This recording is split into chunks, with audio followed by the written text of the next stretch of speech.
All right, welcome back everyone to Learn Spanish Like I Did, the podcast where we make learning a new language less intimidating and more, well, human. I'm Wesley, and with me today is my co-host, Mauricio. Hola a todos, Mauricio here. Super excited for today's topic, Wesley.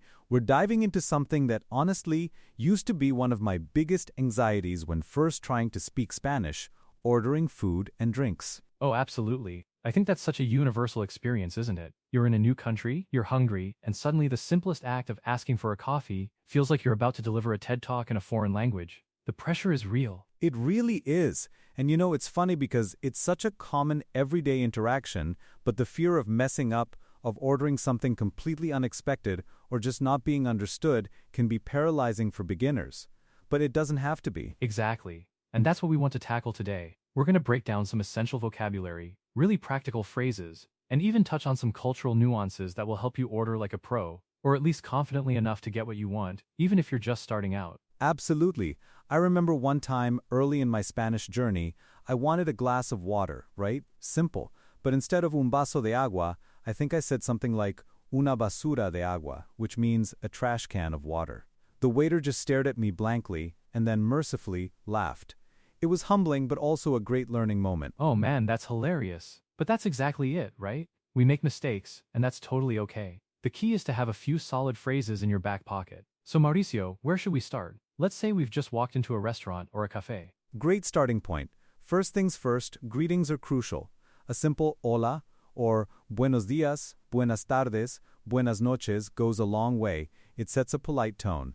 Then, if you're looking for a table, you might say una mesa para dos, por favor, if there are two of you, or una mesa para uno if you're solo. Okay, una mesa para dos, por favor. Got it. And what if you just want to know if there's a table available generally, not specifying the number? You could ask, ¿Hay una mesa libre?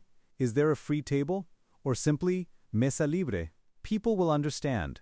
Spanish speakers are often very good at context clues, especially when you're clearly a learner. That's reassuring. So, we're seated. Now the menu arrives. This can be daunting, especially with all the regional dishes and ingredients. How do you even begin to navigate that? It can be, for sure. My first tip, don't be afraid to use a translation app if you're really stuck on a specific ingredient. But for general ordering, we want to focus on a few key phrases. The most straightforward is quiero, which means I want. So, quiero un café, por favor. I want a coffee, please. Simple, direct. I like that. But sometimes I want can feel a bit blunt, right? Are there more polite alternatives? Absolutely. A really common and polite way is me gustaría, which translates to I would like. So, me gustaría un café, or me gustaría pedir la paella. This is excellent for any situation.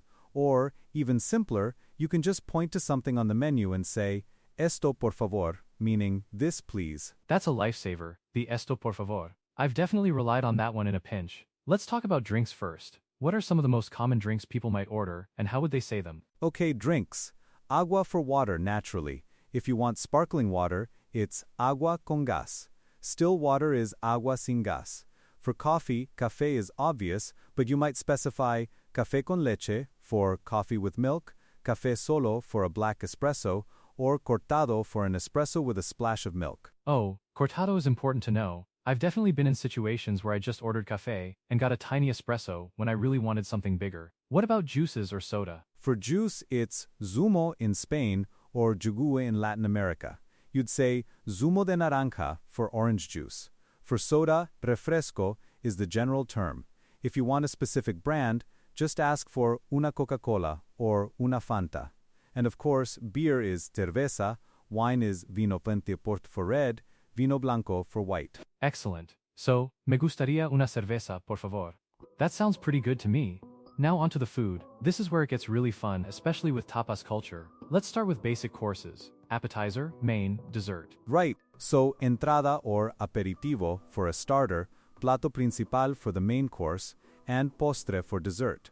If you're in a hurry and just want a sandwich or something light, you might ask for un bocadillo or un sándwich. And for those who have dietary restrictions, which is becoming increasingly common, what are some key phrases? Super important. You could say soy vegetarianoa for vegetarian or soy veganoa for vegan. If you have an allergy, say soy alérgico a, followed by the allergen. For example, soy alérgico al gluten or soy alérgica a los cacahuetes for peanuts.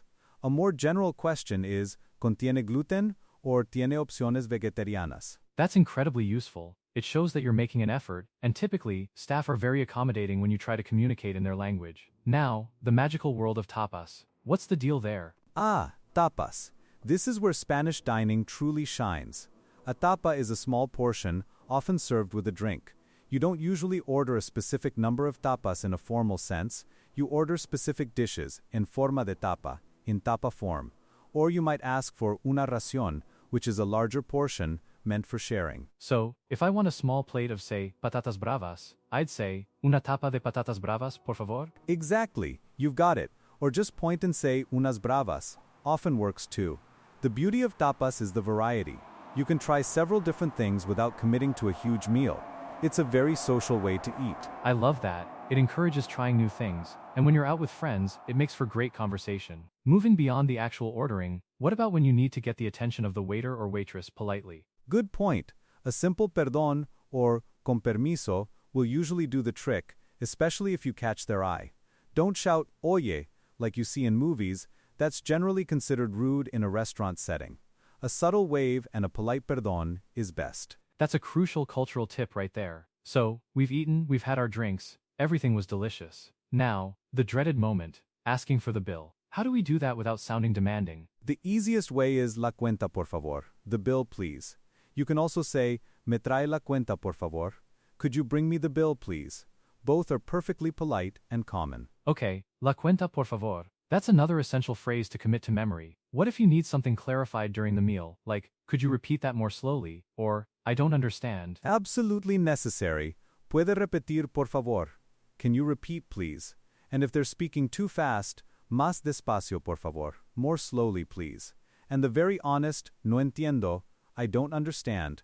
Most people are incredibly patient and appreciative of the effort. I think that's a really important point you just made, Mauricio. People appreciate the effort. It's not about being perfect, it's about trying. And when you try, you open yourself up to these really authentic interactions. Exactly. The website LearnSpanishLikeIDid.com actually talks a lot about this.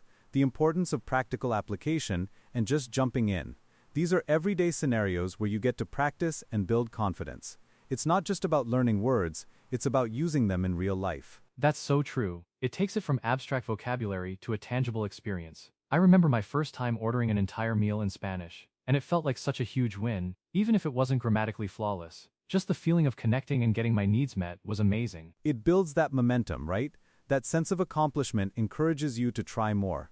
And you start associating Spanish not with fear, but with positive experiences, like enjoying a delicious meal. So, to recap, if you're a beginner, don't shy away from ordering food in Spanish. Start with simple greetings, hola, buenos días. Use me gustaría for I would like, or quiero for I want. If all else fails, esto por favor, with a smile and a pointing finger, can work wonders. And remember, la cuenta por favor for the bill.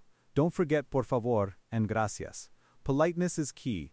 Embrace the cultural experience, whether it's understanding the nuances of café con leche versus cortado, or enjoying the communal spirit of tapas. And most importantly, don't be afraid to make mistakes. They're part of the learning process. Every basura de agua moment is just a step closer to fluency. Trust us, your taste buds and your Spanish skills will thank you. Absolutely. So next time you're in a Spanish-speaking country, or even just at a local Spanish restaurant, give these phrases a try. You'll be surprised how far a little effort and a few key phrases can take you. Fantastic advice, Mauricio. That's all the time we have for today's episode of Learn Spanish Like I Did. A huge thank you to everyone for tuning in. Keep practicing, keep exploring, and we'll catch you next time. Adiós y buen provecho.